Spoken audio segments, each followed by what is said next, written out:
বেশ কিছুদিন ধরে আমার কোনো ভিডিও আপলোড নেই। কারণটা কি জানো? এই যে ইনি 1 মাস পর বাড়িতে আসলো, সেই জন্য আমাদের বিভিন্ন দরকারে এদিক ওদিক ছোটাছুটি করা এবং বিকেলের দিকে একটু ঘুরু করার জন্য একদমই সময় পাচ্ছিলাম না, না ভিডিও করার না ভিডিও পোস্ট করার। আর আজকে কোথায় যাচ্ছি বলছি দাঁড়াও। ষষ্ঠীর দিন আমাদের বাড়িতে মা ষষ্ঠীর পুজো হয়, সেই জন্য সেদিনকে আমাদের বাড়িতে কোনো জামাই ষষ্ঠী বা আমিষ রান্না এসব হয় না, কারণ মায়েরা উপোস থাকে। পরের দিন আমাদের জামাই ষষ্ঠী খাওয়ানো হয়। তবে আমার বর যেহেতু ওয়েস্ট বেঙ্গলের বাইরে চাকরি করে, তাই ওনার অপেক্ষা করে করে আমাদের বাড়ির জামাই ষষ্ঠীটা অনেকটাই লেটে হয়। উনি যবে আসতে পারে তবেই আমাদের জামাই ষষ্ঠী খাওয়ায়। আর সেই জন্য আমার দিদিরাও ওয়েট করে থাকে যে উনি আসবে, তারপরে একবারে ওরাও আমার সাথে যাবে, একই সাথে হবে জামাই ষষ্ঠী।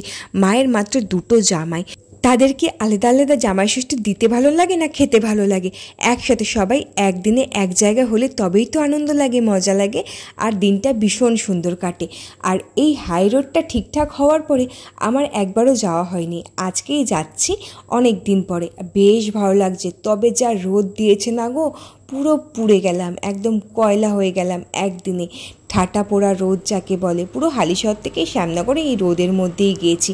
তারপরে শ্যামনগরে পৌঁছানোর পর দিদিদের জন্য একটু ওয়েট করলাম মিষ্টির দোকানে, ওরাও চলে আসলো। তারপর দুজনে একসাথেই গেলাম বাড়িতে। আর বাবাকে বললাম একটু ভিডিওটা করে দাও।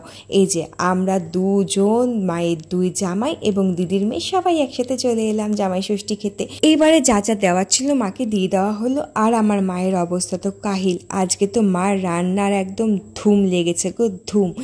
কী আছে একদমই কিন্তু দেখতে ভুলো না, দারুণ দারুণ মেনু রয়েছে কিন্তু আজকে। আর মায়ের 2 দিন থেকে কিন্তু খুবই জ্বর, 2 দিন না 3-4 দিন ধরে বেশ জ্বর। আর এই জ্বরের মধ্যেই মা প্যারাসিটামল খেয়ে যা কাঁপিয়ে দিয়েছে না গো। প্যারাসিটামলের জোর কতটা সেটা কিন্তু তোমাদেরকে লাস্ট অবধি দেখতে হবে, তার জন্য কিন্তু ভিডিওটা একদমই স্কিপ করা যাবে না। ষষ্ঠীর মেনু মানে মাটন তো থাকছে, লাল লাল মাটন নামিয়ে দিয়েছে। আর কি হচ্ছে? মার আজকে অবস্থা কাহিল গো। এটা সেজে গুজে থাকতে পারতো তো, সেজে গুজে রান্না করতাম, সেজে গুজে সুন্দর করে নাকে নাতো।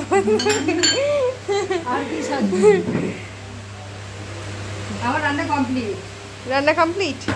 তাহলে একটু সুন্দর করে সেজে না, তাহলে ফটো তুলতে পারতাম। আর এই যে মায়ের হাতের তৈরি জামাই ষষ্ঠীর থালি কিন্তু সেজে গুজে একদম টেবিলে চলে এসেছে জামাইদের মুখের সামনে। আর আজকে কত রকমের রান্না হলো এবং কি রান্না হলো সেটা সমস্ত ভিডিও আমি একটা আলাদাভাবে নেক্সট ভিডিওতে সমস্ত ডিটেলস শেয়ার করব। আর আজকে জামাইজন সহ মা কিন্তু 13 থেকে 14 জনের রান্না করেছে, আর সব রান্না কিন্তু অসাধারণ হয়েছে।